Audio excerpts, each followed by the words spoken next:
Hello and welcome to another episode of Workplace Wizards podcast. This is episode number 38, and the title of this episode is called Welcome to the New Year. And of course, I'm your host, Arnell Smalley, and we do have our significant host from the other side of the pond, and this is Gavin Wong.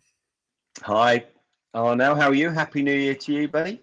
Happy New Year, Gavin. We're saying Happy New Year to everyone. And like I said, our title of this podcast is just Welcome to the New Year. And Gavin, today I just want to talk a little bit about what are some of the things that we're going to do this year. But we also have to have a strategy. We have to have a motto, or we have to have something that's just going to carry throughout the rest of the year. What do you think about that? I think that's a great idea. I'm a bit worried that you've got a jacket on there because I thought you lived in Florida, so I'm not quite sure why it's quite. I do. I live in Florida, but today, Gavin, it's a little bit chilly. Just a little bit chilly. We're in what is it? Like 40 something degrees here. I think that's what Celsius, like 4 degrees Celsius. Yeah, that's what we're like over here. But we're like that. It's all winter. So yeah. Well, yeah, that sounds great. That sounds like a great idea, having a vision for the future, because I think it's always important for people to focus on something and understand where they want to go. Otherwise, you can waste your time just going in many different directions. So what have you got in mind? I like that. Waste your time going in many different directions. I like that. Well, here's what our motto is going to be for the 2026 Workplace Wizards. Our motto is going to be nothing changes. It's going to be 5 simple words. Nothing changes if nothing changes. Well, that's very good. I like that a lot. Why? Well, because it reminds me of I do a lot of coaching, and I try and help people. Particularly, they come to me in there within law enforcement anyway, where they want to develop themselves and get on and get promoted and that type of thing. And what I say to a lot of people, not as eloquent as that actually, is that the only people that can make things happen are you. Okay. And it's a kind of the same, because things aren't just going to happen. You have to do something. And actually, you can change something more. You have more influence over change than most other people. Okay. So that thing about nothing will change, nothing changes is so powerful, because if people want to achieve, what's going to change? And there's only 2 things that happen. Someone else can change it for you, or you can change it yourself. Right. Okay. And what do you have control over? Okay. Yourself. What you can change yourself. And people have got to do things. You've just got to get off the sofa sometimes, and you should have to do something, because it ain't going to change unless you do something. The best thing I like about this motto is you can apply it to any facet of your life. You can apply it to your work. You can apply it to your dieting. You can apply it to your if you want to improve in anything, nothing changes if nothing changes. So you can apply that in almost any aspect of your life. Yeah, that's brilliant. And I think obviously the thing from that is then, well, what do we change? What can people change? And you can try and influence other people, but what can you do about yourself? And this is why I think it works so well with the stuff that you look at in terms of DISC assessments and emotional intelligence, because actually, if you understand yourself and understand how you interact with other people, those are things that you can potentially change yourself, which will help you influence other people, which ultimately might help you achieve the goals that you're aiming for. So it's such a brilliant way to go forward, I think, because actually we just want to empower people. Okay, because nothing, I think we might have said this on the podcast before, people that just, get their head down, try and do a good job and expect other people to recognize them. You need to be very, very lucky in life for someone to recognize you and give you a leg up. Okay. Yeah. Because people are busy. They need to hear that motto. They need to hear that motto. Well, thinking about that motto and thinking about the new year, Gavin, what is it that everybody does at the beginning of every year? And they're making resolutions, they're making goals. Yes. They're making goals, they're making resolutions. And what generally happens with their goals and resolutions? well, but most people set them, and that you don't. I think you don't even get through January, and most people have actually given up, haven't they? Most people give up on their resolutions very shortly after they've made them. Mm, And, and that's where this model works right in. Nothing mm, changes if nothing changes. But the big thing about how do you make those changes, Gavin, that just the simple little things you could do. That if you wrote down your goals, if you wrote down your resolutions, write them down yeah. on a piece of paper, that increases the chances of you obtaining those goals to up to 40%. It's about Right. 39%. Just by Mm, writing it down, it increases your chances up to 39%. But what would make it even better is if you told somebody your goals. You write them down and then you told somebody else your goals. Like I told you, Gavin, I'm going to lose 20 pounds this year. And now I've written it down and now I've told you, Gavin. So now what does that make you? Well, my first thought was only 20 pounds, but anyway, if you're going to just go for if you if if you want to set low standards, oh no, that's fine, but it's good. That's good. but, Oh, but, Gavin, this is but new year. This is a new year. it's a new year. My resolution is to be nice to you, but I'm struggling. But the yeah, I guess I mean I think that's a really important thing to tell someone what your goals are, Why? because well, I think on some level you're kind of accountable to me now. You kind of have to do it, because especially our relationship, if you don't do it, I'll be ribbing you for not doing it. So, but Right, you're right, kind of right. you're being held to account, aren't you? So just by writing it down, you get your chances of achieving it is goes up to 39, almost 40%. But Mm. if you have an accountability partner, the increase from your goal setting goes all the way up to 76%. Wow. So just by having you as my accountability partner, and something, well, you don't have to lose weight because you only weigh $105. But just having that accountability partner will increase your chances to success up to 76%. That's amazing. That's It is. amazing. So the thing about writing things down is quite powerful as well, because I was reading something recently about neuroscience, and actually just writing things down, it just the way the brain works just makes things more real.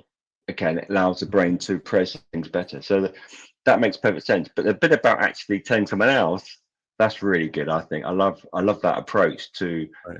actually tell someone else what you're trying to do. Because you're right, it's out in the open now. And if you don't do it, I guess there's that fear of embarrassment or whatever it is from not actually achieving when you've told someone that you are going to do it. So that's a really good approach. I love that. Well, a lot of people, what most people do is they make their resolutions or make their goals and they make them in their head. And yeah, they Mm, know what they are. mm, But without those two other key points of writing it down and telling mm, somebody, mm. surely to go away from your thoughts of, Yes, I know what I want to do, but nothing's holding you to it yes, as yes. much as it is if you've written it down. Yeah, it's that accountability bit, and actually writing it down, it's there. It makes it real. You tell Right. someone else who's going to hold you to account, and it makes you feel, And we're not saying it's perfect. Saying it's about 79% or whatever.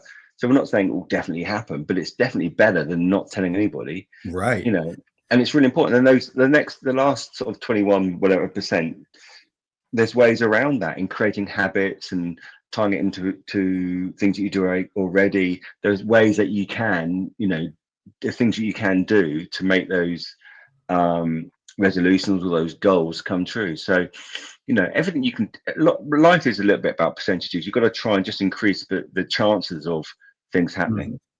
Mhm. Okay, Well, there's two things with that. Uh, I got another one for you, Gavin. How about this one? go How on. about this one?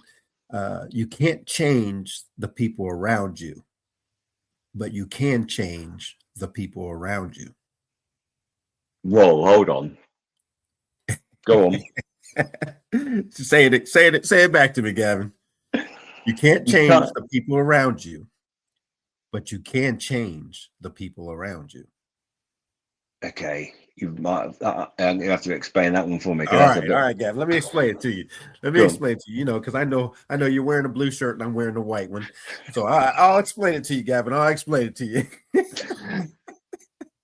So you can't change people. I can't change you, Gavin. I can't change who you are. Mm-hmm. And you can't change your people you're working with and everything Mm-hmm. else, the people you hang out with. And this is where it gets to. You can't change the people you're actually hanging out with, the people around you.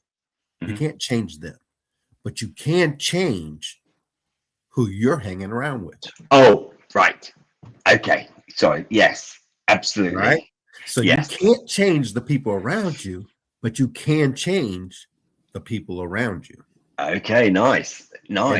And that's part of that goal where nothing changes if nothing changes. That might be it. You might need to put yourself in a position, like if you're wanting to be a leader, then maybe you need to surround yourself with people that are doing leadership type jobs or skills.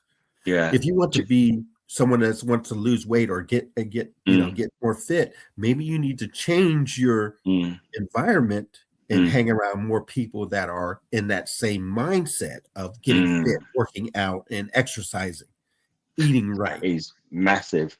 And so you can't change the people that are around you, but you can change the people around you. That is so big. And I think we need to definitely discuss that in future podcasts, because particularly with society today, where we're all online, we have our own little echo chambers, and we kind of get fed by everything, just resonating what we already kind of agree. Actually, what we think might not be wrong. What might be wrong? We might want to challenge ourselves and have new people around us, and therefore understanding that and being open enough to try and be open to new ideas is really important, because otherwise all we're going to do is hear what we want to hear. Therefore, if you hear what you want to hear, nothing's going to change. If you hear other things, then things might start changing. So honestly, that's good. So you just put yourself into both the motto and what are we going to call the other thing? We're going to call that a second motto. Motto number 2. I don't know. Motto number 2. Nothing changes if nothing changes, and you can't change the people around you, but you can change the people around you. That's brilliant. All right, Gab, what's next? What's new for this year? I see that you've taken the assessment, and we had Sandy, our other co-host. She's also taken the assessment. So we're going to dive into that, Gavin. So that for this new year, in 2026, we're going to start out going right into a lot of everything DISC. We're going to talk a lot about our personality styles and how do we work better together despite our differences. How about that? No, that's great. And it was good to do that assessment again. Obviously, I've done DISC assessment before, and actually, because they can change.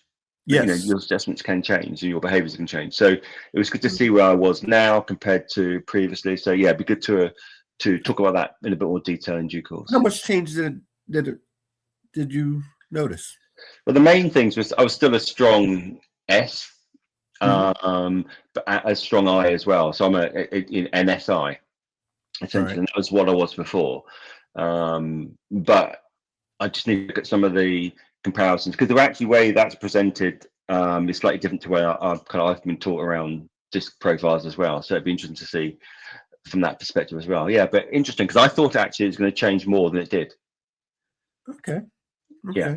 Well, actually, Gavin, you would probably think that your personality is just your personality. I mean, now, do you have other parts of, personality in you?